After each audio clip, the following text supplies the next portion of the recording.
to the First Vocal Plane podcast with Sean and Rooster.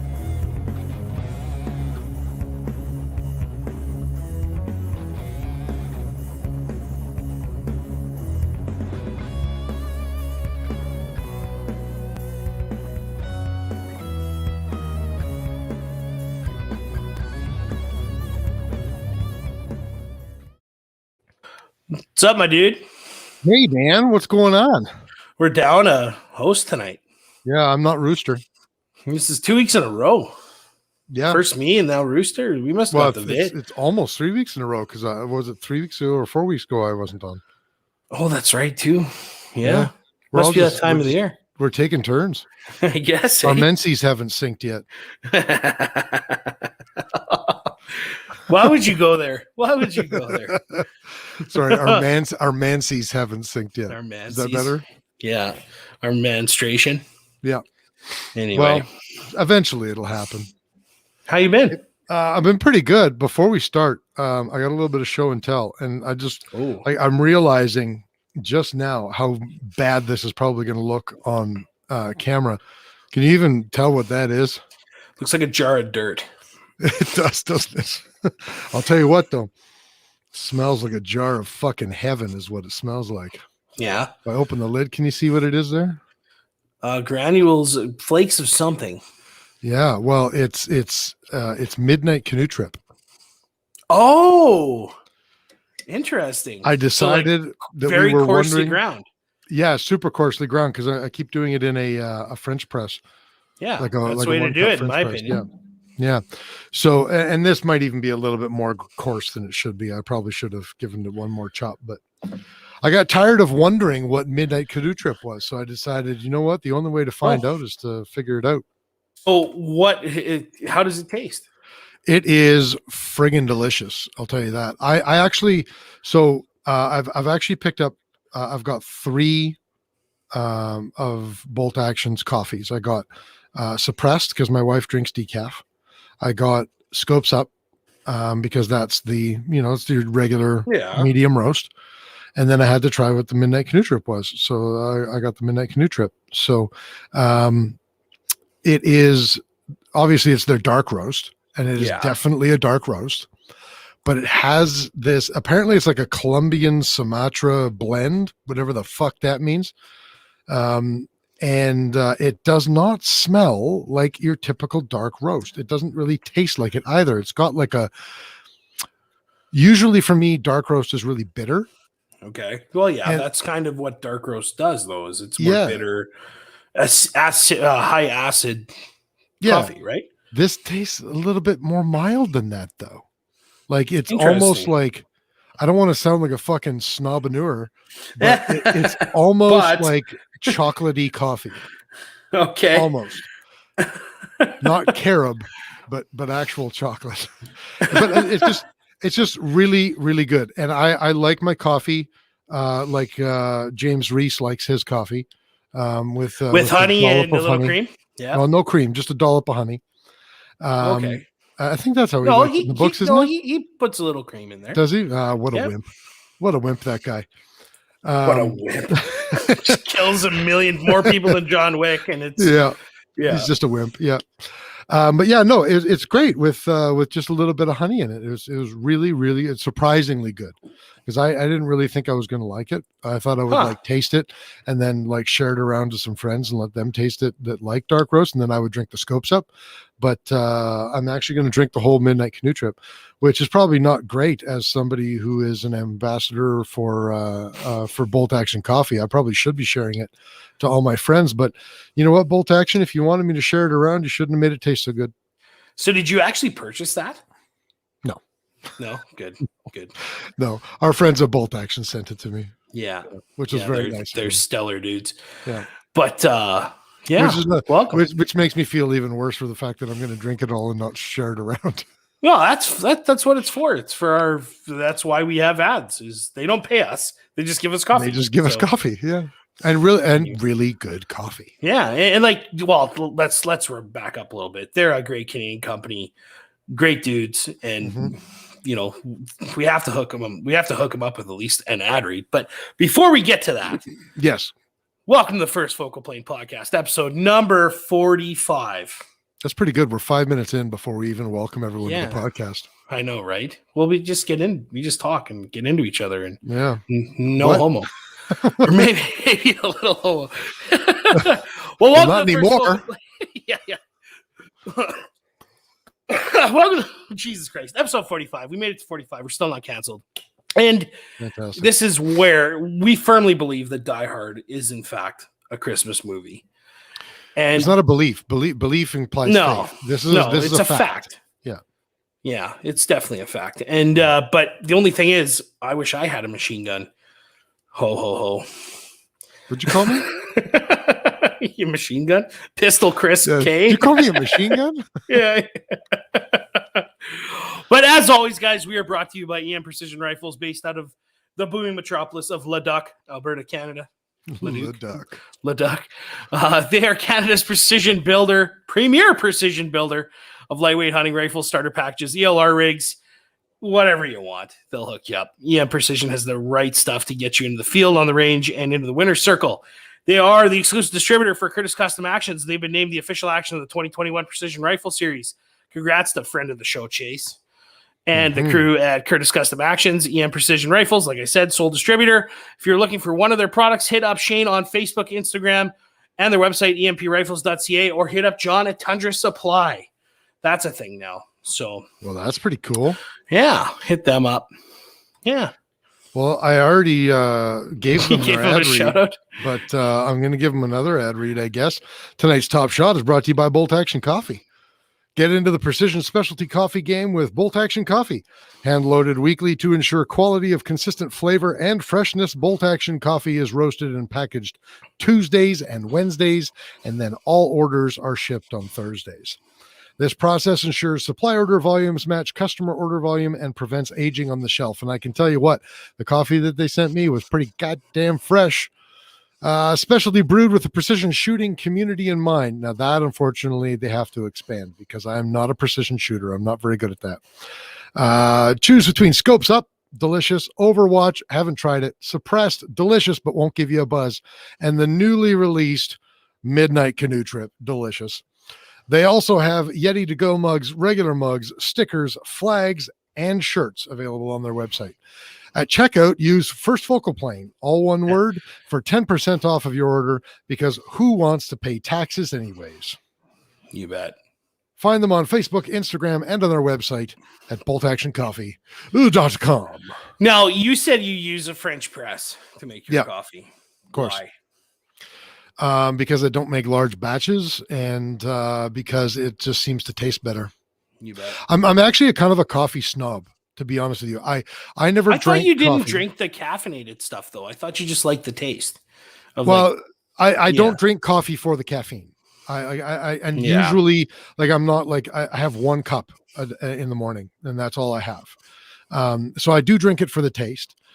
For a while there, I was only drinking, not suppressed, but I was only drinking decaffeinated because my wife, a couple of years ago, ended up with viral pericarditis. For anybody who knows what that is. That sounds terrible. Well, it's basically a viral infection caused inflammation of the sac that surrounds her heart. Jesus. So then, anything that increases her heart rate for almost a year would cause severe chest pain and could potentially be dangerous. So neither of us, I know, right? Got laid. It was a tough year, boy. I can imagine. So neither of us actually drank coffee for the majority of our lives until we went to Hawaii for a first time when we were 36 years old, I think. And we tried Kona coffee from Kona. Like, we just drove down to a little farm and had the coffee. That's in Hawaii for you plebes. That is in Hawaii. And we had the coffee with some local honey from the Big Island as well. Anybody who's been to Hawaii, Big Island bees, if you go to Big Island bees and try their honey, it is unbelievable. So we just really, like, that became part of our routine when we were in Hawaii. We just loved it. And we were like, well, fuck this. Like, we're not going back to regular life. We're taking some of Hawaii with us. So we took back as much coffee and as much honey as we were. In fact, we were actually over, and they were really nice at the border. They let us go through without charging us extra. But Sometimes they do that, but sometimes they don't. Yeah, exactly. Sometimes they don't. So then we just like we drink only like good expensive coffee, and we try to mix it only with Hawaiian honey from the island. So No, there you go. I'm a little bit of a snob, and I'll tell you what, Bolt Action Coffee has not let me down. It's just as good, as good as the stuff fresh from the Kona field. Well, that's right. I've drank so much that I had to buy some because I feel bad asking the guys to send me more. Nice. But I drank so much I broke my French press. Really? I did. Yeah. The glass chipped off, mainly because I'm a fucking gorilla in the kitchen. But so I coffee. But so I found that I'm a fan of Scopes Up. So I'll and of course you're supposed to grind it, of course. But I go with a medium grind because it just seeps more, and I don't let it steep as long as I should. Okay. Because when I go to a medium grind, it's a more sharper, crisper coffee. Okay. And I'll go through one of those, but in fact I have some here that I'm not drinking currently. But but to cut down on my coffee, which I should say, don't. But I've been taking a lot of this stuff. And Shane Monser, friend of the show's primary sponsor, I've been taking a lot of this.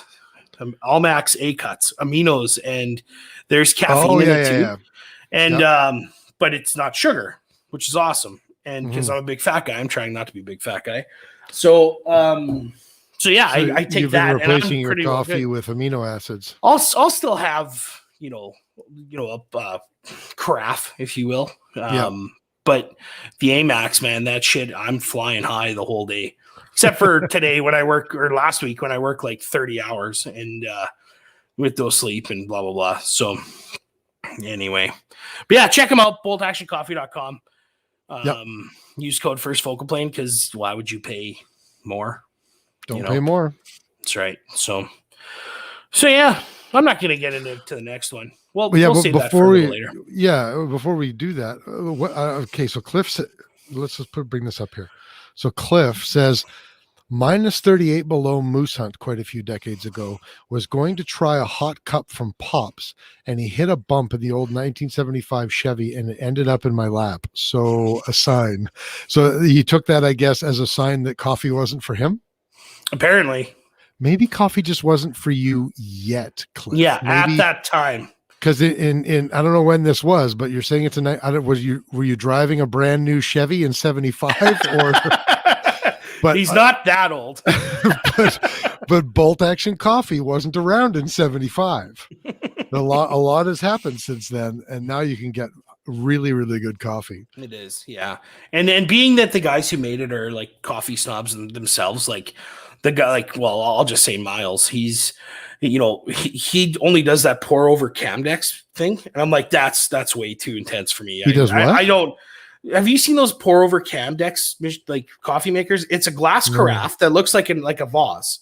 Okay. And then you put a paper cone filter in it. Yeah. And you measure how much coffee goes in by weight. Okay. And then, well, first you're supposed. Okay, backing up. So actually, let me find a picture because it sounds more intense than it is. But the only other way that I've heard to do it is camp coffee, where you just throw the grinds right in. Yeah. Or just a percolator, like or a coffee. Yeah, that you put on a. Yeah. That's the go-to. A percolator is pretty. Like coffee does taste really good when it's done in a percolator on an open flame. Well, and nothing like coming in from a cold walk. You're out hunting and whatever. Chemex, not a Camdex. I'm thinking of the machine, the bullet making machine. But here, I'm going to save a picture and I'll just go whatever coffee, and then I'll save that and pull it up so that everyone can see what I'm talking about because it sounds more intense than it actually is. But anyway, you're supposed to moisten, and by moisten I mean, and I'm saying that intentionally. Your coffee's going to give you COVID.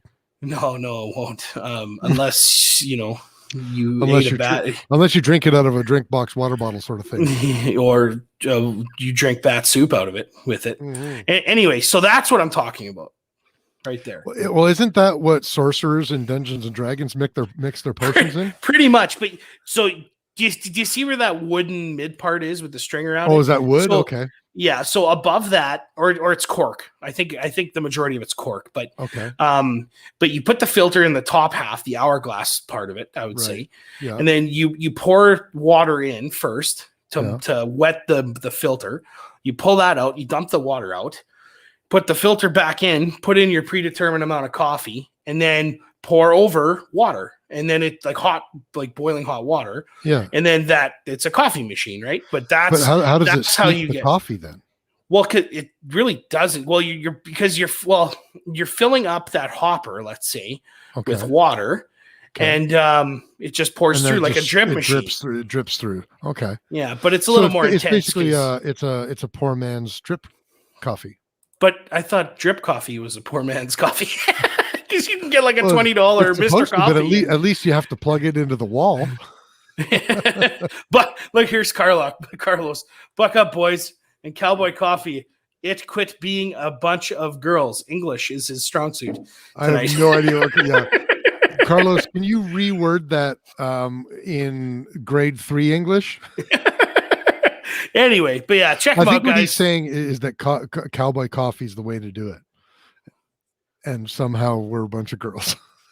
Well, okay, so I actually went looking. See, you remember when we were kids, because you're an 80s kid, right? Sure.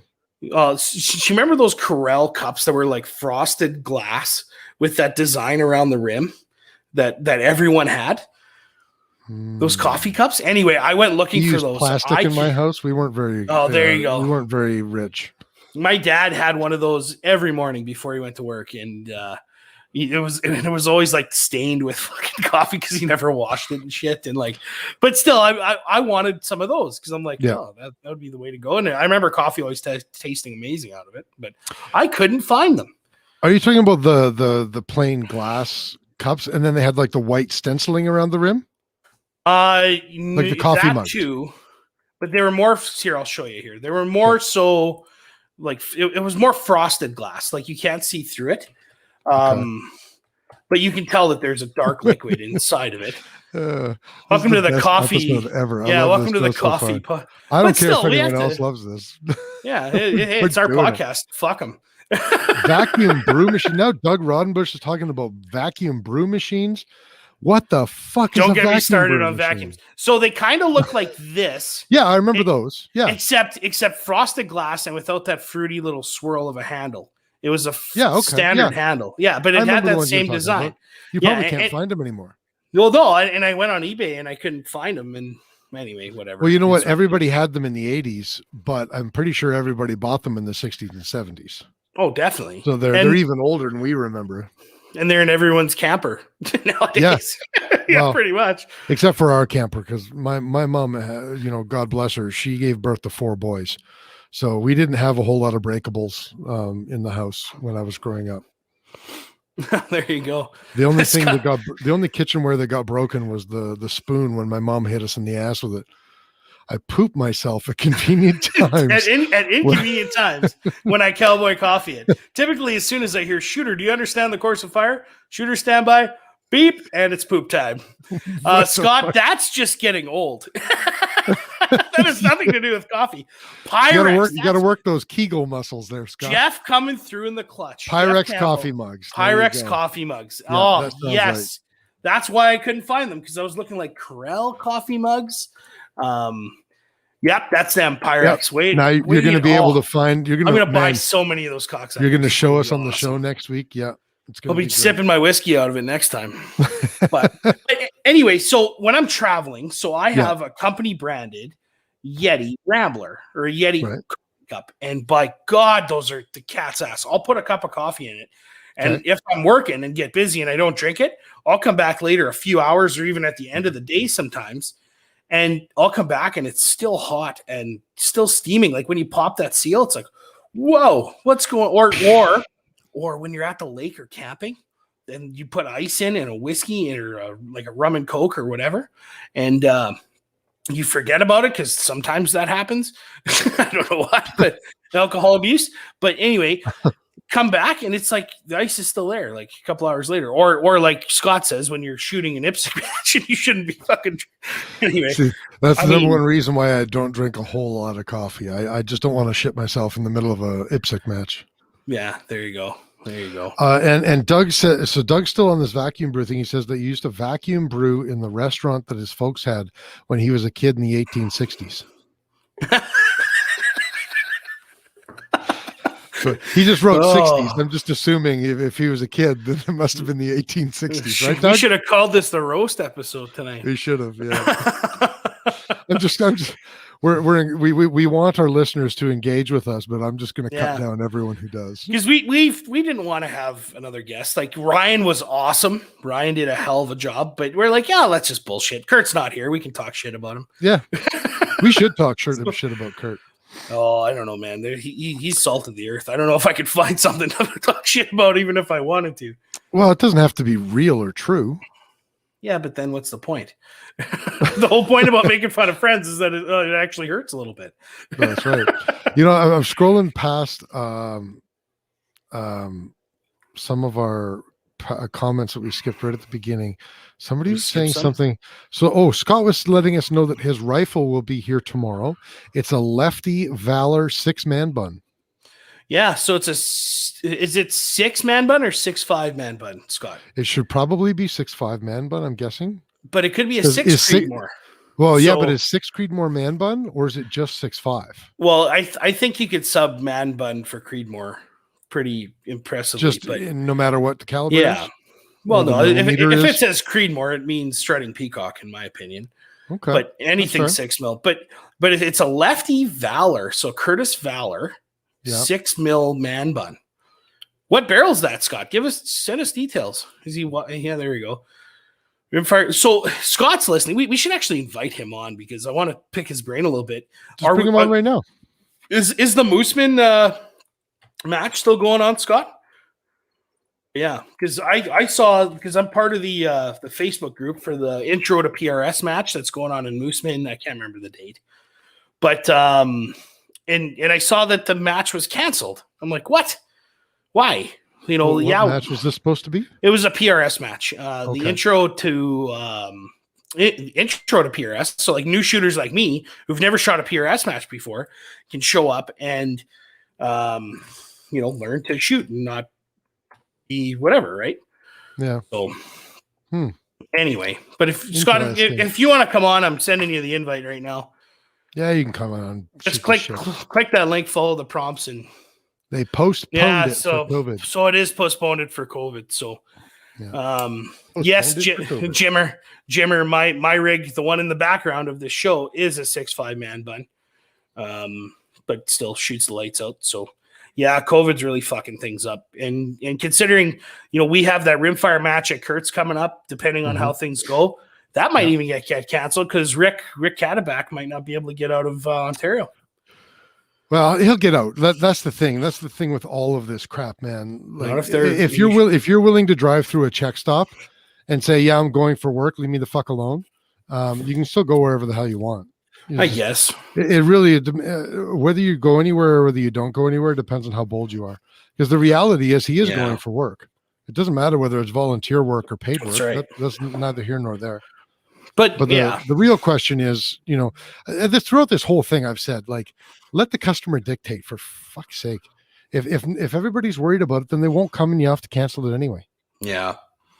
But if there's an appetite for it, if people want to do it. Well, and if outdoor events are limited to 10, that's not worth having a 2-day match for 10 people. Well, you know what though? I'm gonna do one event over here, and then you're gonna do another event just over here. And we're going to be separated by about 100 meters. But it's 2 different events. Yeah. I don't know. It depends. The whole laws are just goofy. Yeah. It depends on how cunty you get an officer. And all it takes is a pissed off neighbor to call in, and then you're going to get a ticket. And then you're going to fight the ticket. And how many of these tickets do you think will hold up in court? Like how many people that fight their tickets are actually going to have to pay them at the end of the day? Yeah, I have no idea. I honestly don't. It's bullshit. And right now we've gone a year and a bit with this now. I'm so fucking done with it. I'm you and me both, brother. Like I've traveled across borders a couple times now for work, and it doesn't matter. Yeah, here's Spudman. I see Sean plays Fallout. That's a mini nuke right there. Oh, he noticed it, did he? Actually, a friend of the show, Chad, 3D printed this out of resin. Let me just pull it out here. Wait, you had that custom made?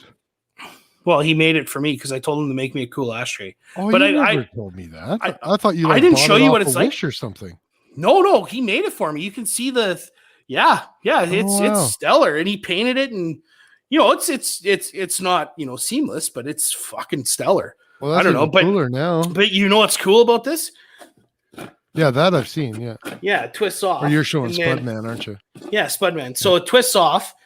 I've used it to fill it with sand, and then it just sits in here like this, and I can fill it. But I don't want to use it because it's so fucking cool. So I just set it up behind me. So guys, like you can see plutonium in there, man. Mini nuke. Yeah. Plutonium 130 or whatever it is. Anyway, so yeah. Well, that pretty much does it for coffee, and Scott's not coming on, and he doesn't have a computer or something. I don't know what he's talking to us on. Chris, you don't want to shoot like shit, right? Me? Yeah. I hate shooting shit. Yeah. And like shit. Yeah. And so it takes practice, right? Oodles. Yeah. So if say I gave you $5,000, what would you do with that? I'd spend that shit on call sign 66 is what I'd do. No. Well, part of it. I'd buy a decent rifle like the one in the background here. Yeah. And then take the rest of the money and spend it on a couple call sign 66 horses. There you go. Because that's what I meant to say. Yeah. Get an EM Precision budget build like this, and then get the rest on your training course, like a positional fundamental seminar, Saturday, May 15th, 8 a.m. Our transitions are so transparent. You like that? I am just on the ball today. All that limbering up before the show is really paying off. Yeah, I think it was the back bends. The back bends are what did it. Yeah. The chest stretches. Yeah. Anyway. Call Sign here. For those of you who don't know, Call Sign 66 is a veterans-based organization founded to facilitate multi-generational passage of information, ballistic applications, R&D, and shooter development. I'm not going to read the rest because we've read it so many times. But it's a long one. If you want to learn not to shoot like shit, take their courses. Take a positional fundamentals. Take the wind and spotting course. I mean, I'm not going to say you're going to be Carlos Hathcock. See what I did there? Because Carlos Hathcock was a renowned Vietnam sniper, but not this Carlos Hathcock who's watching the show, but Carlos Hathcock who tragically died, years and years ago. Anyway, you're not going to come out of the course as a sniper because they don't teach tactics or stalking or anything like that, but they do teach you how not to shoot like shit. So they got the Positional Fundamentals Seminar in Consort Saturday, May 15th and Sunday, May 16th. And I'm going to highlight a wind spotting fundamentals seminar Saturday, June 26th and Sunday, June 27th at Nose Hill Gun Club. Check them out. All their course calendars up on their website, callsign66.ca. You can find them on Facebook, Instagram, callsign66, callsign6-6. And cool. Learn to shoot, man. Yeah, Spudman, how much did the rifle alone cost? Too much for my poor ass. Let's put it that way. But yeah, I think that's around $5,000. Well, before optic, probably around $5,000. Well, with the prices now, probably $5,000. I would say. I mean, I definitely had some help with that, but for the show. But it's valued with. Well, the optic is around $1,200, so it's a Athlon Midas TAC 5-25. It's an IBI MTU profile barrel. That's around $800, $900. It's a KDEX Sheepdog R7 action with the they're all 4-lug bolt faces, but locking lugs. I think that's around $1,800, I want to say. And then the Trigger Tech Diamond in it, that's $500 roughly, taxes in. And then the MDT XRS chassis, I think that's around $600 too. So. And I mean that's the cheap way to do it, So does that answer your question, Spud? Anyway, yeah, Kurt's missing. Thanks for joining us, Luke. We said that he's fucking working. Well, we can pinpoint the moment here because Luke came on and he said hi. Yeah. 8:22, 22 minutes into the episode, which means he missed all of our coffee banter. Well, he had to run and get that double-double, right? Well, maybe he was about to log. We were about to go live, and that was when his coffee hit him, and he had to go take a shit. Oh no, he got stuck in the line at Manila Hortons. Manila Hortons. Yeah. Well, it's not Tim Hortons anymore. It's Manila Hortons because it's all Filipinos. I get it. Okay. I mean, there's nothing wrong with that. I always told my wife that if she tragically died of cancer or something, my next wife is going to be a Filipino because my wife's a continuing care and she takes so good care of me. I'm spoiled. I need to find somebody who'll take care of me. You're going to live at least until she does? Well, at least a day. At least a day. So, anyway, hey, we bought some shit. Yeah, it's okay. So yeah, the title of the show tonight is Christmas in Springtime. I think in April.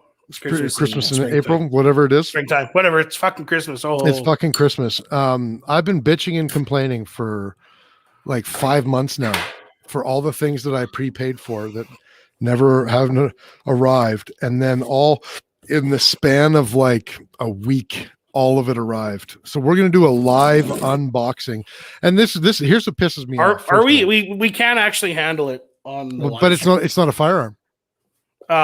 Well, in the eyes of the Canadian government, it is. Yeah, but YouTube's not the Canadian government. Give everybody a peek, just a peek. Okay, you know what? Don't touch it. Just touch the box. I'm not going to handle it. Well, that's what she said. Don't touch it. Just touch the box. Just touch the box. So, opening the box right now. Now, gentle with the box. Ooh. And it comes with Maple Ridge Armory sticker. There you go. MRA stickers. Yeah. That is mine now. I'm just kidding. That's yours now? Actually, that's okay. I bought so much MRA stuff in the last year. I've got like 6 of those stickers. Nice. Now, here's one thing that MRA has been doing good, man. They're printing. Yeah, I was just going to say. So it's a nice, robust card stock, if you will. I wouldn't say card. It's more laminated plastic shit, but they have instructions for guys like Scott with pictures. They have instructions for instructions. Yeah, so it's actually page really good. 1. Here's how to read our instructions. Page 1, learn to read. Page 2, don't be Scott. Just kidding. Anyway, but yeah, so it's got this foam topper that this was sitting on. Ooh, with that's the sticker, classy. with the sticker just like this. I love how you're doing it. It's like we're there. Oh my! Oh no, that's a bulk carrier group. So a bulk carrier group comes in. I'm not going to take it out. You know what? That's exactly what my last couple of barrels came in. Yep. Oh yeah, it's just that wrapping, like you get it at when you buy plastic wicker wrapping or whatever the hell you call it. Yeah. Yeah. So I'm not sure if I should touch the actual receiver, but there's a charging handle and all your little tiddly bits. Okay. Springs and pins and such. And then I'll just show it. I'm not going to handle it. There's the receiver. Look at that right there. Hey, sitting on foam. The only thing that would make that better is if it was OD green. Well, there's a guy in Saskatoon that could do that for you. I'll talk about it later, but I just put the gray birch together. Okay. And with the foundation chassis, and the whole thing is gray aluminum, right? Yeah. And it just kind of looks unfinished now. When it was just the gray receiver and then the carbon fiber barrel in a gray Magpul X22 stock, it looked pretty snazzy. But now that the whole thing is in an aluminum chassis, it just looks unfinished. So I'm gonna save up some shekels, and I'll be taking it at some point here in the next probably 3 or 6 months. I'll be taking it to Mr. Philly Phil, and we'll be figuring out a really awesome Cerakote for it. Nice, and I'm thinking talented. Oh, he's really good. Yeah, I'm really not sure whether I want to do like just an urban camo, because I like the whole gray idea with the thing. So do like an urban camo, or just really because it obnoxious. Like neon green and blaze orange. No, I was thinking like get it like because it looks like a fucking futuristic ray gun, if I'm going to be perfectly honest. So I could put the fucking, I don't know, Goof Blaster 3000 on the side of it or something like that, and just make it look like a futuristic ray gun. I think would be kind of fun too. But that's the type of thing, like it'd be fun for a while, but then I know I'd get sick of it. Yeah.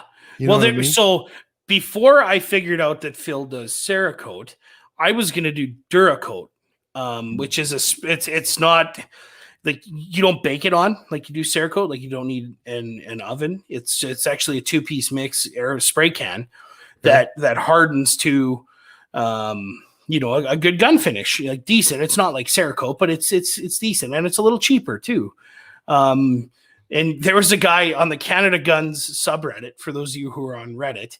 The Crover was his name. He always did shitty, cheap shotguns in like the most obnoxious colors, like purple and like neon green and shit. And I'm like, I kind of want to do that because I've got a piece of shit Norinco pump gun, like pump shotgun, that I'm like, I should fuck that thing up a little bit. And I just haven't really got around to it because the dollar sucks right now for conversion because you have to get it out of the States. Yeah. And then you got to pay import on that too and blah, blah, blah. And it's just like, nah, we'll just Stormtrooper black and white is interesting too. You should talk to Adriel. So many people do it though, Yeah, true. But I like your loud idea. If I wasn't concerned about what all of the mean boys would say to me at the range, I would totally do it pink with purple polka dots. All the mean boys, all the friends will be I'm getting bullied, Mom. They're saying mean things to me. Joanne. well, you do have a pink gun with purple polka dots on it. So at some point you kind of deserve it. I guess. Yeah, I don't know. Teach their own, man. Oh, that's what I'm going to do. I'm going to do it pink with purple polka dots, and on the side of the receiver, or maybe on the side of the forestock, I'm going to get written on it, "Real men shoot pink." Fuck yeah. That's what I'm going to do. Hot pink and electric blue. Now that's an idea. I just had an idea. Okay. I should get that Norinco shotgun Cerakoted in like hot pink and then donate it to Lady Guns.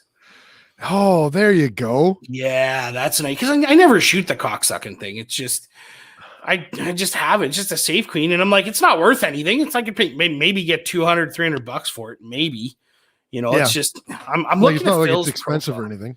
No, I like, so Jeff's suggestion here is winter camo. I love Jeff's suggestion for the Maverick. Do it. Because I plan to hunt. Use it for. Yeah. Yeah. I plan to hunt with the Maverick. Winter camo. Like, when was the last time I hunted whitetail and there wasn't snow on the ground? When was the last time any of us hunted whitetail and there wasn't snow on the ground? You know what would be mint? Winter camo.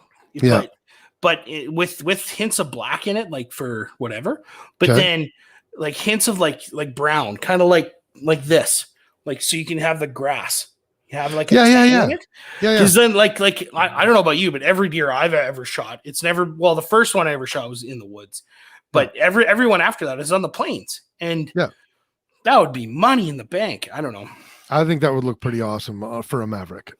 Yeah. But I don't know about the gray birch. The gray birch has to look like a futuristic ray gun, I think. Oh, of course. Of course. Yeah. It's a space gun through and through. Yeah. But backing up here, Jeff Campbell on the Facebooks says, why can't we handle the Maverick receiver? Yeah. Well, so we're live streaming to YouTube right now. And I mean, there's only like 5 of you that are watching on live right now, but the rest are on Facebook. Yeah. But people don't usually have YouTube, and I don't want to have to go in and re-upload a video because like I could easily download this and then put it up, but it's just a pain in the dick. And YouTube is our overlords right now. Essentially, and they took down the stream with Matt from the Everyday Marksman, and we lost like 40 or 50 listeners right away with that. So just anyway, having because they've got their rule that you cannot handle a firearm, transport, or there's another one for firearms. So that's why I changed the intro as well, because it showed us shooting, right? So that's what actually got us down. Anyway, there's one more thing and I want to show you. So I don't know if Jens, if friend of the show Jens is watching. Just before we move on, Luke thinks I'm going to go to Home Depot tomorrow morning and stock up on Rust-Oleum spray cans. I am, but not for my guns. That's just because I'm also restoring a 1997 Chevy 1500. Oh, I was going to say, are you going to go tag your Momentum Martial Arts or whatever it is? No, I'm going to go downtown and write YouTube sucks in the middle of the street. Yeah. Fuck you, YouTube. Anyway, so another thing. Oh, there's Jens. Jens is watching. Here, yeah. So Jens, I have this in a nice Nanook 904 case. Pretty stellar case. Like it's pretty robust, awesome. What's a taco mahook? Tacomic. It's First Nations for, I don't know, anyway. This is actually Mexican and taco, but that's okay. Okay, taco. Anyway, so this is actually a Charlie Tarek. For those of you who don't know what a Charlie Tarek is, let's unbox this because we can handle this thing. Sorry, Jens, I'm going to put my mitts all over it. Came with a nice little sticker, Charlie Tarek logo, an instruction manual that I'm going to admit, for the price of what you paid for this, it's the manual for the Charlie Tarek. That's definitely not a Maple Ridge Arms. It's manual. Definitely not a Maple Ridge Army, but it does have pictures for Scott. You know what that looks like? That looks like the leaflet that the Jehovah's Witnesses try to give you. Yeah, praise Jesus.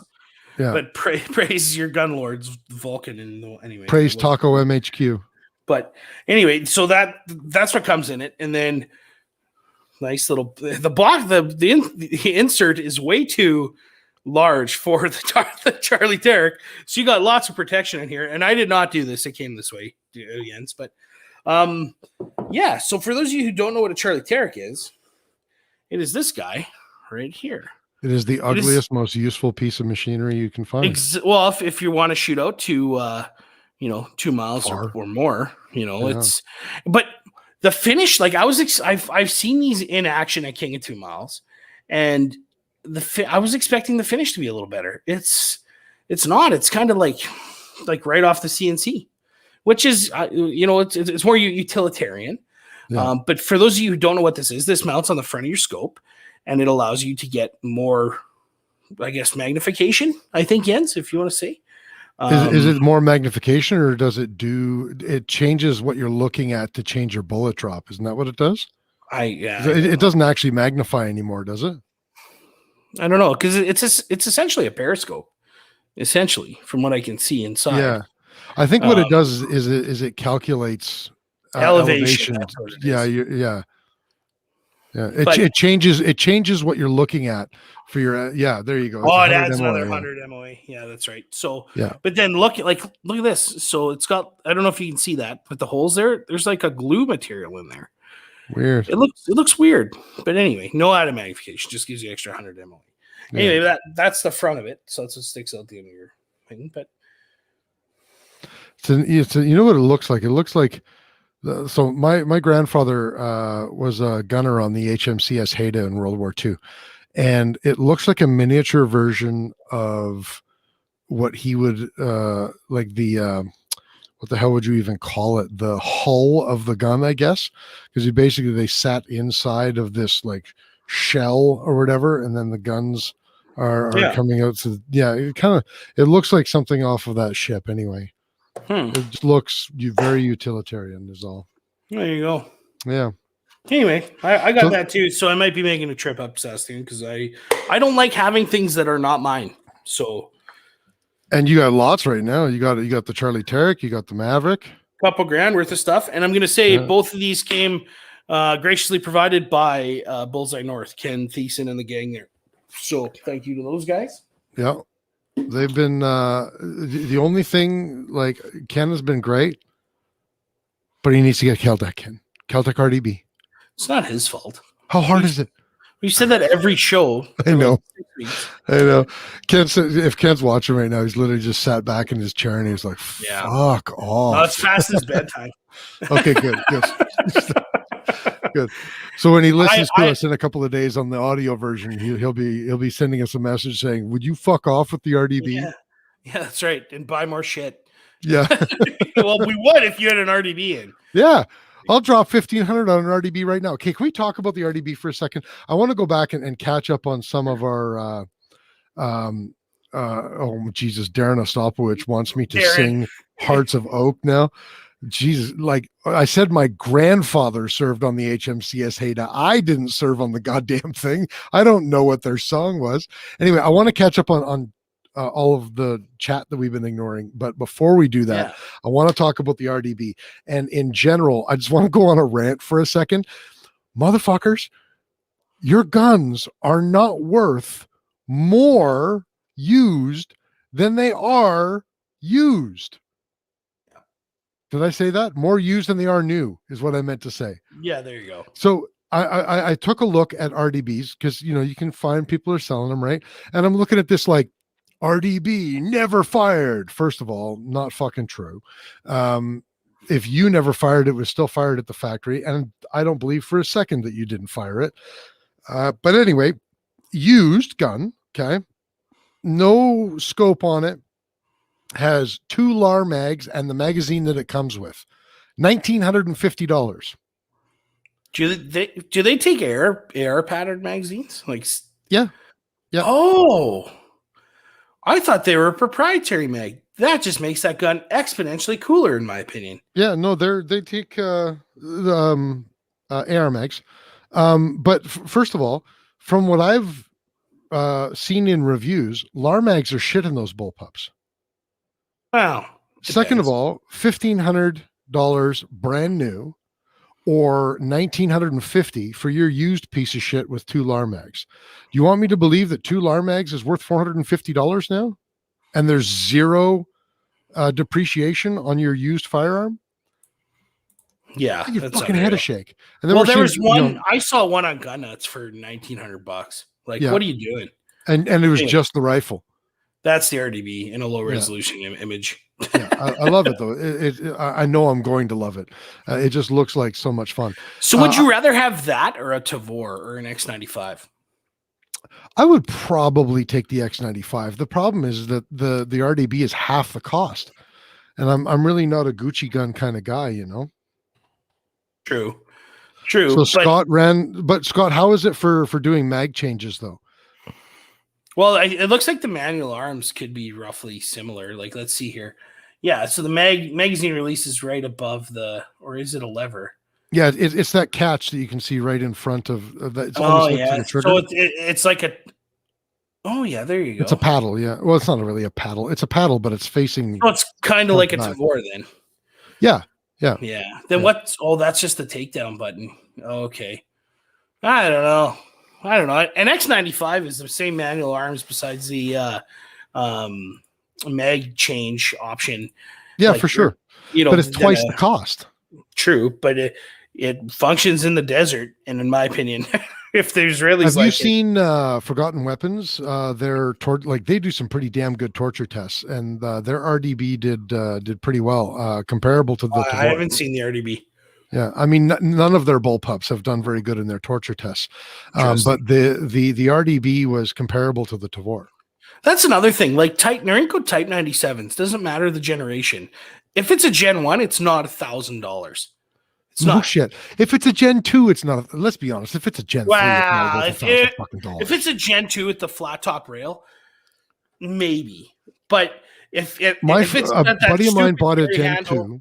A buddy of mine bought a Gen 2 about a year and a half ago for $650. Yeah. Now they're like $1,000. No. How the fuck did that happen? It's unreal. It's just, well, it's a non-restricted option when most non-restricted semi-autos are. And that's exactly what it is. Like there's so much of the bigger sucker principle going on with used firearms. Scotty here, SKS $500. I remember when they were $199 and it came with a crate of ammo. I remember when they were $75. Yeah. Like unreal. It just pisses me off. But Scott does have a point. Practice with it. Don't let the haters influence you. Yeah, get what you want and practice with it. Get proficient with totally. it. Yeah. Scott, you're talking about an RDB versus a Tavor, right? Or whatever. Or is he talking about the LAR mags and the bullpup? Yeah, both. If practice with it, train with it, put it through an Earl Green carbine course or a Gogi carbine level 1 or whatever it is. No, don't take a bullpup to a Gogi. You show up with a Tavor, you're gonna hear about it.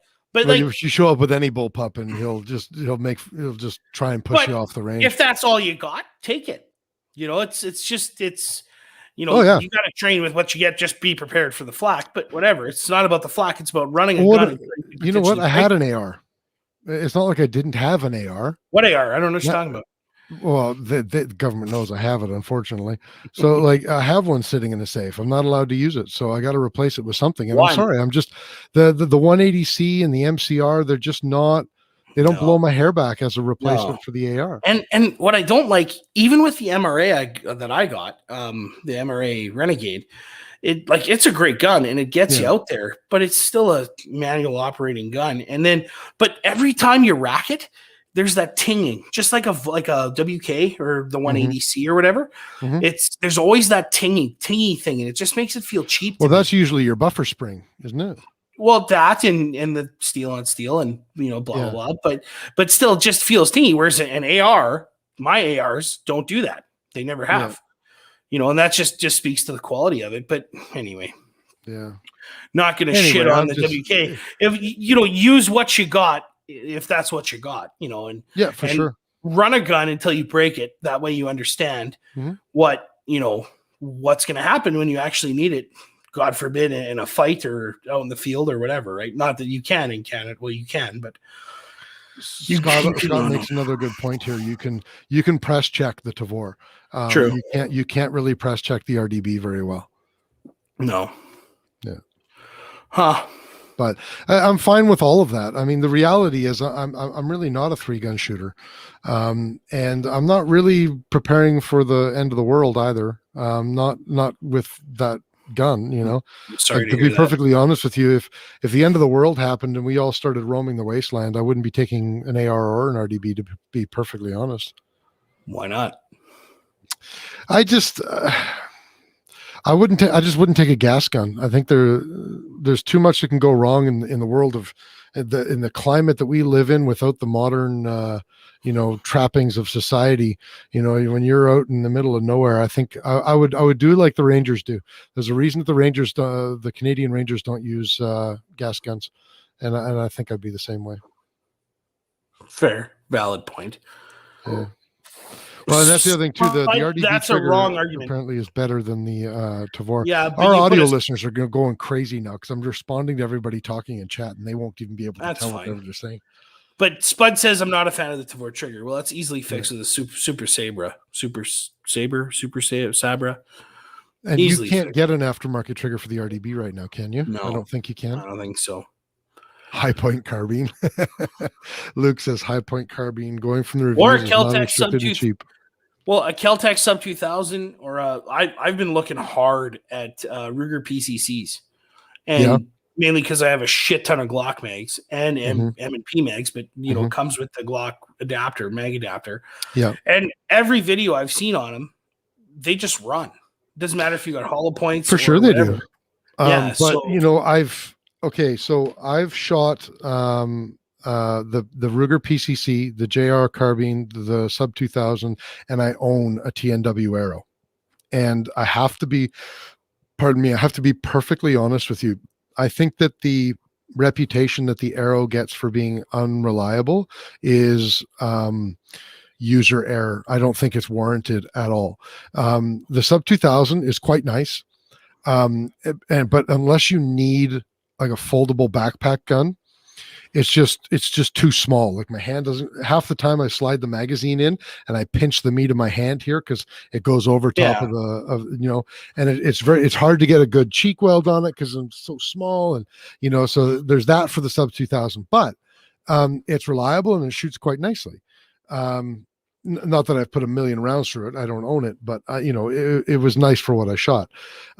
The JR carbine, it's clunky. Yeah, it really is. It's super clunky, and the one I shot, I never had really reliability issues, but it's just clunky, and it seems like it's too tall. It's taller than it should be, and it's just. Well, that 9mm bull carrier group is like for whether it's the Ruger PCC, the JR. Yeah. Those are really the only two I've shot, but it's a big old beefy bolt to get that 9mm cartridge. So direct blowback too, right? So so the JR I just never really liked it. The PC carbine. Oh, sorry, go on. So I was going to go. Yeah, I did like the PC carbine. I really liked it, but it is quite expensive. I like the Tnw Aero. The Tnw Aero that I've got. First of all, I picked it up for $650. It was one of the years that people weren't getting stupid and trying to sell them for $1,300. Yeah. And the unreliability issues, there is two kind of you can call them extended screws or bolts, or I don't even know what the hell you'd call them, in the lower receiver that mate with the upper receiver. And if they're put in too loose, then the upper doesn't mate with the lower properly, things don't function properly, and you end up with liability issues. But I've had mine tightened properly since the day that I got it, and I've put at minimum, I've put 2,500 rounds through it. I've probably put close to 4,000 rounds through it, to be perfectly honest with you. And I have never had a malfunction. And I've put aluminum case through it. I put brass case through it, everything. And it runs like a mother fudger. I had that gun for 1,500 rounds before I ever cleaned it. Interesting. And I still wasn't having function issues with it. I cleaned it because I was starting to get gunpowder splashing back in my face when the bolt opened. Gotcha. Right? Like, amazing gun for me. And maybe not for everybody, but I loved it. Well, and that's one of the reasons I didn't like the Tavor, because with the original TAR 21, let's say, it's got the vent holes on the side where gas escapes from. That would always, on the first one I had, that would always smack me in the face, and I hated it. The gas is smacking you. But anyway, Mark. Okay, so I got to talk about Mark here. So I'm a huge fan of the show Stargate, SG-1, and Atlantis, and.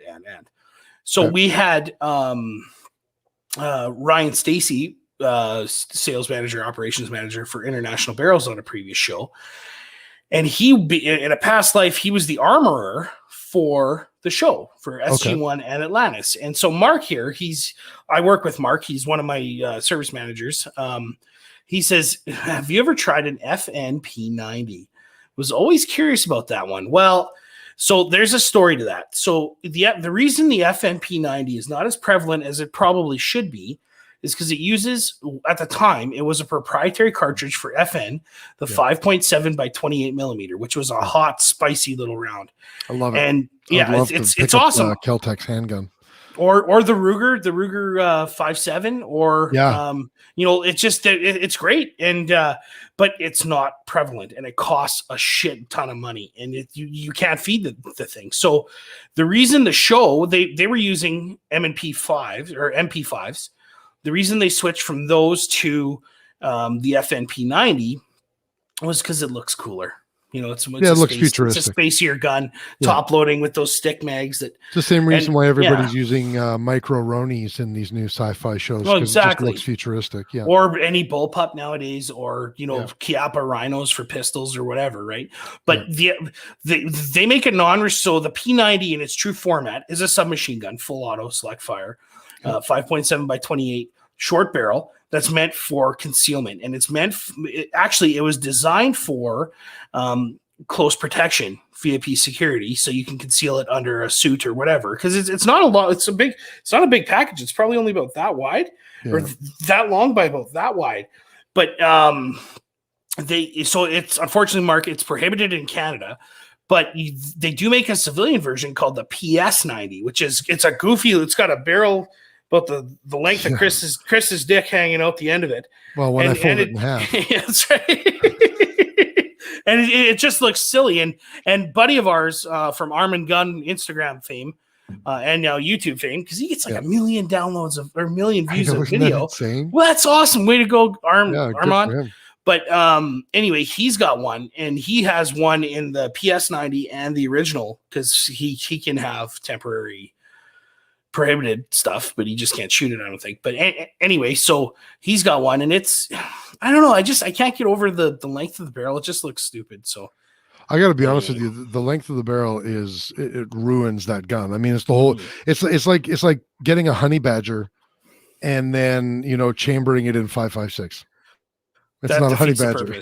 Exactly. Yeah, or getting a honey badger and putting a 16-inch barrel on it and shooting supersonic ammunition out of it. Like it just defeats the purpose, right?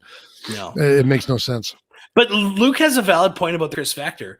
So the Chris Vector. Yeah. So did you ever watch the show Future Weapons with that goofy fucker who was a former SEAL, the bald guy? He's dead now. I can't remember his name. He died? Yeah, he died a few years back of cancer. How did he die? pancreatic Cancer? cancer, I think. Yeah. Poor Anyway, bastard.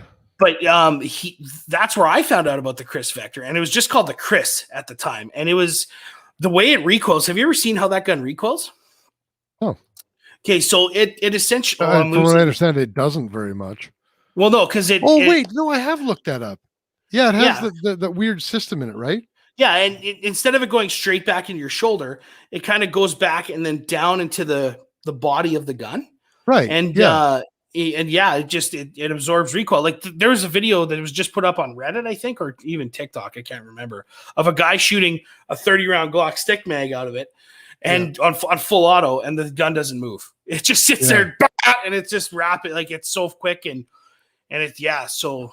But they haven't taken off because they're so expensive, right? Well, that's exactly what I was just going to say. You know, you compare the Chris Vector to the other 4 PCCs that we just talked about, and the Vector is more than twice as expensive than most of them when they're reasonably priced. The JR and the Aero can get get up there, but a non-restricted Chris Vector in 10. I'm a non-restricted Chris. No, you are restricted, sir. I'm not registered. You're unregistered. But you can get them in 10 millimeter. And I always thought I'd like to take a deer, like from close range, like go up to the forest or something and take a deer with a 10 mil and a Chris Vector. That would be sweet. I don't know how accurate it would be, but I think that would be I thought the same thing with an Aero, because the Aero, they come in 10 9 mil, 10 mil, 357 SIG, 40. Let's not go crazy. Well, I mean, but it comes in those, right? I'm not saying I'm going to take a deer with a 357 SIG, but it comes in those calibers. That's a spicy little round. Have you ever shot one? 357 SIG? No. Yeah. I shot one out of a Glock and I hated it. Oh, really? Yeah, she's snappy. I think it's not as snappy as a 357 Magnum, though. Oh, God, no. No. It's just, I can't remember what it's a neck down version of, but it's like shooting a 7.62 Tokarev, 7.62 by 25. Yeah, I never fired a Tokarev either. Oh, I got one. We're going to shoot the shit out of it. Okay, do it. You bring the Tokarev. I'll bring the Smith & Wesson 44 Magnum. Sounds good. And bring your Tnw Aero. So we can. I'll bring that too. Shoot that. But anyway, we'll do it. We'll do it upright. Hey, sorry. Go ahead. Yeah. Well, I also got a 8-pound kegger of unobtainium somewhere on this shelf behind me, H4350. So yeah, that's sweet. That's all. That rounds out the Christmas wish list. Yeah, and I got Jens's powder. I gotta go pick it up. I got the notice today. So Scott says, I don't want to be a hater, but why not take that Chris Tech and put it into a caliber that actually recoils? Like 10 millimeter. Yeah, well, sure. Great question. Why not? Oh, Chris Vector and 44 Magnum. I just like 44 Magnum. You know what would be sweet? You know those Ruger carbines that are with the rotary mag in 44 mag? Have you ever seen those? It's like a 1022 in 44 mag. Oh yeah, they don't make those anymore. No, but I would have loved one. They still should, because they'd sell like fucking hotcakes. But guaranteed they would. Yeah, but imagine one of those in like 10 mil. I think that would be money. That would be pretty cool. I don't know why they don't make 1022 platforms. Well, actually, what I heard, the reason that they stopped making the 44 Magnum is that it was just too hot for the design. Well, and every one you get nowadays generally has a crack stock. Exactly. Generally. That makes sense. Yeah. Anyway. Makes a lot of sense. I thought that the Vector came in 10 millimeter too, doesn't it? Well, yeah, that's why I said. Yeah, the Vector does. Yeah. That's why I think it's a cool platform, because it does come in 10 millimeter. So according to the internets, you can get maybe not in Canada, but you can get the Vector in 9x19, 45 ACP, 40 Smith & Wesson, 9x21, 10 mil auto, 357 SIG, and 22 LR. For you Soviets, 9x21. Yeah, 9x21. Yeah. Always got to put them in the weird caliber for everybody who wants to buy the. You know what I always thought? Ammo. What I always thought would be a cool little pistol to have. Remember, Marstar used to have those Star Model Bs.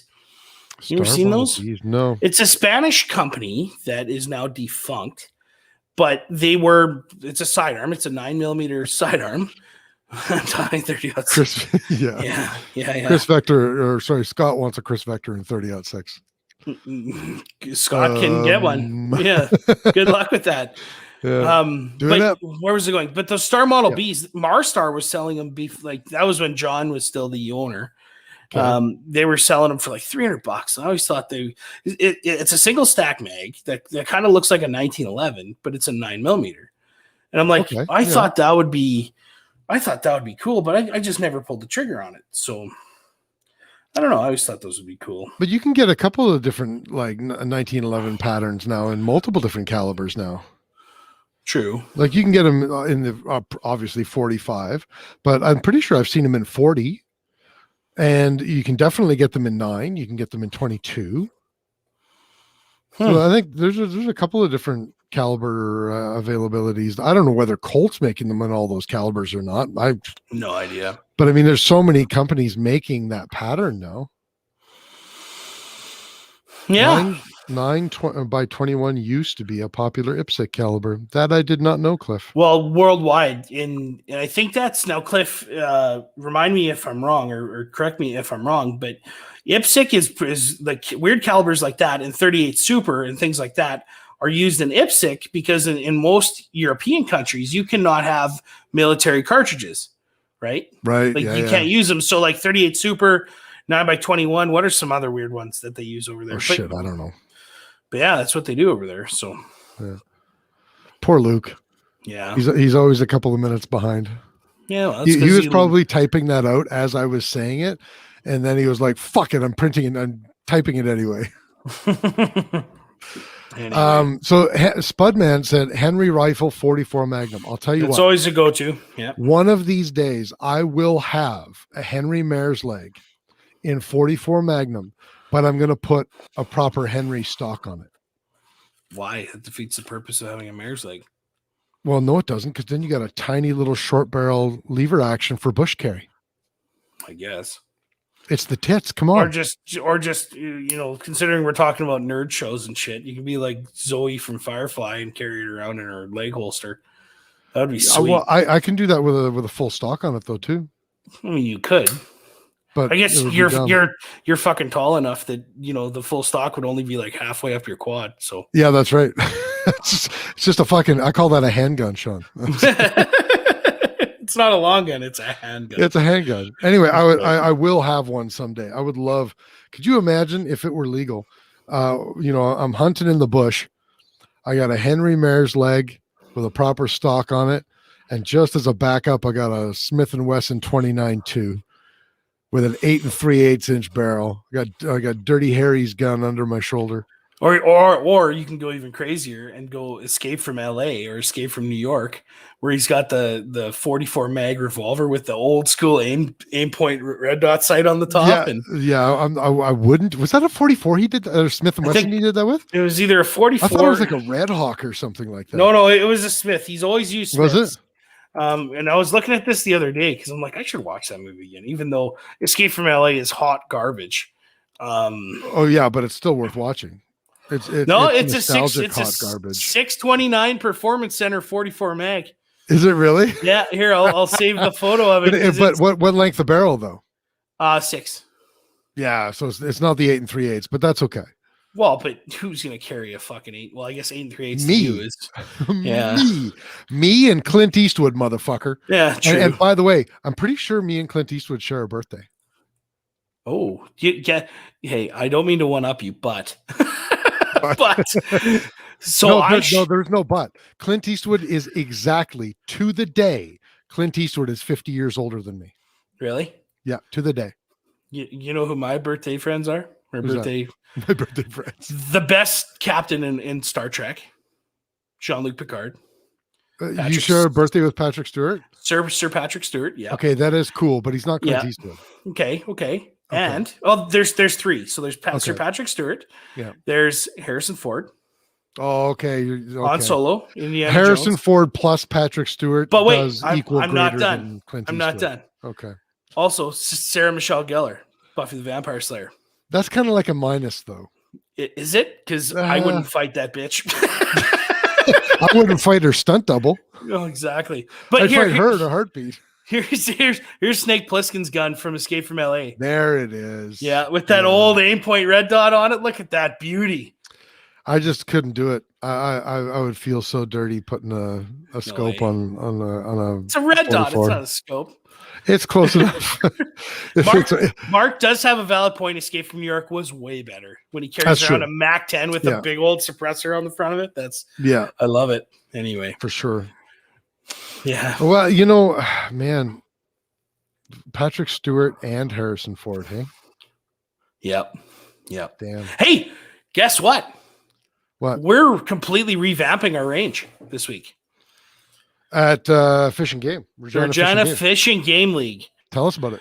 Couple $100,000 renovation that kind of sprung on us at the last minute because, so we used to have, technically we still do have the range, but a 200 meter or 200 and change that we used to have permanent backstops in at 25, 50, 75, 100, and 200. And then steel intermingled in those backstops. But they were always such a pain in the dick because we always had to go clean out the backstops and repair them because they're made out of plywood. And anyway, so we actually decided, and this was sprung on by the CFO. The CFO made us put a berm on either side to help alleviate any rounds leaving the range from you're people shooting sideways. Yeah, exactly. So wait, is this the previous CFO? Well, technically he's still the same one. Bob hasn't taken the job yet, or he hasn't gone into office yet. Here's what's fucked about that. Up in Saskatoon, that exact same CFO at the Silhouette range of the Saskatoon Wildlife Federation told them to take the side berms down, that they didn't need them, and then they reused that dirt to build more berms at the back end. Yeah. So what we actually did is we found a farmer just outside of Moose Jaw who had a shit ton of flax bales, and we made berms out of flax bales. But then once they replaced everything, we're like, what if they caught on fire? Because we had a guy last year shoot dragon's breath at the range, and white phosphorus shooting. Anyway, so we're like, how are we going to mitigate this? And we had, let's put on this spray shit that's going to cost us $50,000. We got to reapply it every year, or let's just cover it in dirt. Let's mine dirt out of the hill and let's cover it in dirt. But while we're at it, let's get rid of the backstops and let's create what we want, essentially. So we took out all the backstops. They're all gone. We're re-leveling the ground on it.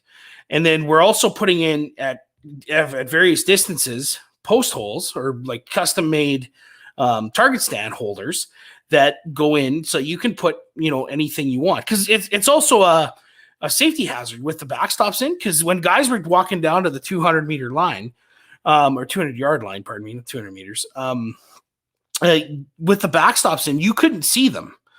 So if there's a ceasefire called and you come back to the line, you don't know that somebody's still downrange. Right.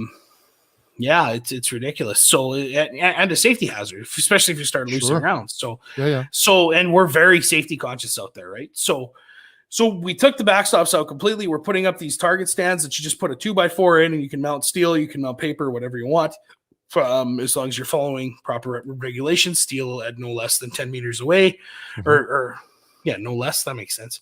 And shit like that. But we're also, because of that, we're also building a dynamic bay that's going to be used once we get it approved, so that we can maybe have Cliffy and his crew out and start hosting IPSC matches and stuff out there, or Maple Seed, or whatever, or PS, CRPS, Maple Seed, things like that. So the gamut, the whole shebang. And then we're also mining the lead out of it so that we can get some money back on it. Yeah. So it's a huge project, and friend of the show, John, he's kind of handling that, and not kind of, he is handling that. That guy's amazing. So, and they're out there right now working. Well, I don't know about right now, but they've been out there for the last week and a half now, getting all this done. And I've seen some pictures of it. It does not look like a small project. It is not. Well, and we actually got a very good deal from my buddy at Reliable Fencing out of Moose Jaw. He's the main general contractor on there, and it's just it's going to be great. But we still need to hydro seed it, and it's going to take some time. But Anyway, Yeah. it's not gonna be the same range as we're used to, because we used to have that no blue sky rule where when you're sitting at the bench, there's that baffle, so you can't see anything. It's fucking ridiculous. Man, I almost didn't shoot at your range the last time that I was there. Yeah, you were there. You know what we're talking about. Yeah, just sitting at your benches, just propped up on my elbows, I was almost shooting your sun visor. Yeah. Yep. Yeah, or whatever the you're fuck not wrong. that stupid And that's piece of why wood is called. if you look at our Facebook page, when I'm shooting that Norinco MP22, Yeah. I'm literally like down like this to see underneath it. And it's just a pain in the dick. So we actually took that front fence out so you can lay down prone if you want to. We actually raised up, because we can't get rid of them yet without approval. So we raised up the two far ones and the two like on either side, the two baffles, if you will, for the no blue sky rule. We raised those up pretty high. Do you still have to have that no blue sky idea? Well, until we get it adjusted, yeah, I think so. Yeah. But it's the same as the concern Regina. About that, the property south of you. Well, no, because technically that farmer owns the property, I believe. Oh, okay. I think that's not confirmed, but like when he's combining that field behind, because there's a big hill, like it's a big hill. Yeah, but we still had to put up a railway tie fence at the top of it to mitigate any rounds possibly leaving the range. But there's also a field that is actively farmed behind there, so when he's out in the field, we can't shoot and whatever. It's not. There's a pretty big elevation change between you and that field. Yeah, you would have to have a pretty negligent discharge to have a round leave the range like that. Almost willfully negligent. I've seen crazier happen. Well, and you do have people shooting dragon's breath. Well, that was one time. How did you? I thought you couldn't buy dragon's breath in Canada. You can't. Yeah. Well, but he had it. Let's just leave that where it lies. Yeah. Well, but it started a big fire, and the RM had to come out and put it out, and we were stuck with a couple $1,000 bill because of it. And I'm sure that makes the range look good. Hey, I don't know. I think it's into lawyers now, so I don't want to talk too big about it. Yeah. Well, long story short, kids, don't shoot dragon's breath at a freaking gun range. Especially. In July, in 2017 when there's no rain. Yeah. So smart SMRT like truck. But no, it'll definitely be cool when it's done. And then we picked up a C-can that we're going to store, our ORPS targets in and our Maple Seed target backers and that. So we're going to host that every year there. I know Cliff. I was talking to Cliff earlier. I think he wants to host one at the Regina Wildlife Federation. Yeah. The more the merrier, in my opinion. So very cool. Yeah, man. We've been talking for an hour and 15 minutes. We have, and we haven't even talked about our next sponsor yet. Should we maybe do that? Yeah, why don't you do that? And then I'll fill everybody in on the review that I'm doing. So, our Canadian content is brought to you by Odell Engineering. The geniuses behind the Canuck line of firearms. Odell Engineering is your premium importer and distributor of some of Canada's top brands of firearms, including Bergara, Rock Island Armory, Mission First Tactical, Hyperfire, and of course, the Made for Canada Canuck firearms. And pistols. I guess firearms the same. Firearms, yeah. Rely on Odell Engineering's expertise in the Canadian market to provide you the best quality in firearms and firearm accessories. Want an M4? Benelli M4. Benelli? Yeah, we should clarify that. Want a Benelli M4? Don't want to spend thousands on a semi? Then check out the Canuck Operator. Comes in a black or a green finish, 12 gauge, 5+1 round capacity, 18 points. Is it an 18.6 inch? I think it is 18.6. I took this right off their website. So yeah, 18.6 inch chrome line barrel, ghost ring rear sight, Picatinny top rail, fixed fiber optic front sight. What? Sorry, Phil Odell's texting me right now. Are you online right now? I'm like, we're doing your ad read right now. He's like, when are you going to do my ad read, fuckers? Tell him to log in, then he'd know, man. That's right. Anyway, it's got a synthetic pistol grip, adjustable buttstock, 3 chokes, and a 2-year warranty. Find this shotgun and a dealer carrying Odell Engineering products at OdellEngineeringLTD.com, on Facebook at Odell Engineering Ltd, or just fucking walk into your local gun store. Tell them Phil sent you. Tell them we sent you. Tell them Phil sent you. Tell them and Phil sent you. Don't tell them God sent you, because they might not sell you a gun. Yeah. Yeah. Anyway, we're crossing lines there now. that's What right. is this? So you put who the two hosts are? Well, yeah, because we were technically supposed to just keep going, and we kind of got diverted, which is fine. So apparently you're Sean. I'm trying not to be a big fat guy Hindman, Yeah, trying, and failing. I am Chris. I can kill you with my bare hands, Kimball. You like that? Well, why do I spend so much money in guns if I can just kill people with my? I'm gonna like Steven Seagal everybody now. Just Yeah, snap their neck. exactly. Just walk up behind them and snap their neck. But guys, if you like the content, visit us at facebook.com/FFP podcast. Please, please, please, for all you 13 listeners, leave a review. Let us know how we're doing. If you like the content, let us know. If you don't like the content, let us know as well. You know, we're here for you guys. We're here to entertain. If you don't like the our masses. face, then go fuck yourself. That's right. That's right. You can also get in touch with us. We don't have our company emails done yet, but message the show via Facebook. We'll answer any questions you got. If you got PRS questions, reloading questions, mixed martial arts questions, that I'm not answering those. Someone will help you out. Yeah, and also for all you audio listeners, please please leave a review on any platform you're listening to and leave us a 5-star review. That'd be stellar. Or if we're not, don't. I don't care. Just give us feedback. Less than a 4-star. Well, no, I don't give a shit. We're not like the other guys. So great. And thanks to the great show Better with Rooster. Make sure you leave a review saying that. Because that would be awesome. Is better with Rooster. You're right, That's though. The right. show is better with Rooster. Well, we are a good threesome. No homo.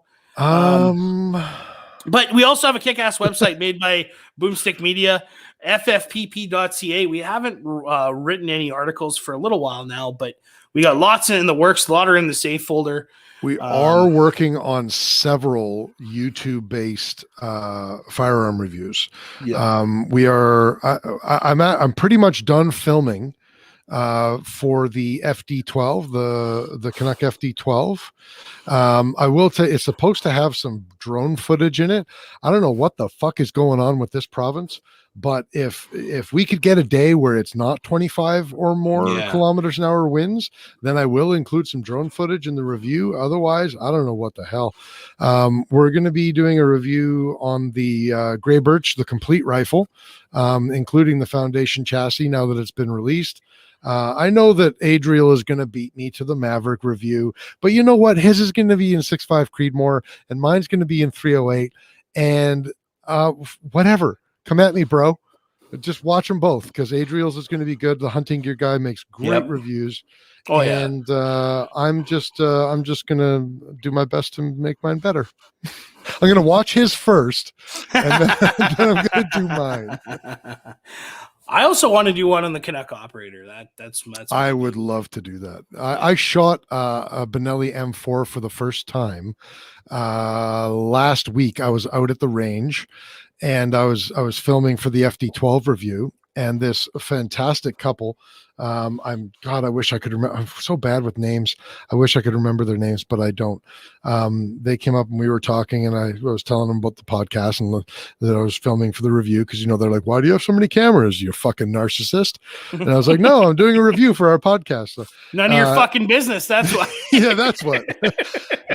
But they had a Benelli with them, so I let them shoot the FD12. They let me shoot the Benelli, and man, those are nice guns.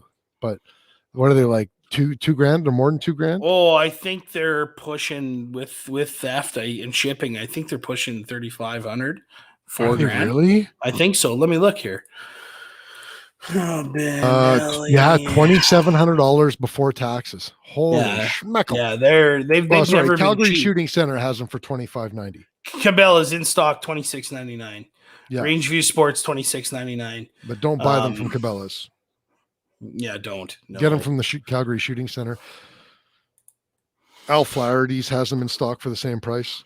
Kennett Bullseye North can get them, I think, too. Firearms Outlet has them in stock. If you don't want one of those, get a Canuck operator. It's a quarter of the price. That up now. Well, they're on. I think I saw them for $859 at Bullseye North. I'm trying to see who's got them in stock here. So Maple Ridge Armory has them $849 in stock. Yeah. Bullseye North. For some reason, 849.95, 8 of them available. they got. I'm seeing 9 of them available. No, maybe because you're looking at it, I can't. I don't know. Weird. Yeah, I don't know. It says $799.95 and in stock, 9 available for me on Bullseye. Oh, North. I'm looking at the green one. Green finish. Okay. So they've got 8 in OD green and they've got 9 of them in black. I wouldn't say it's OD green. It's green. It's green. It's a okay. dark It's green. I always But just still. default to OD anyway. Yeah, well, it makes sense, right?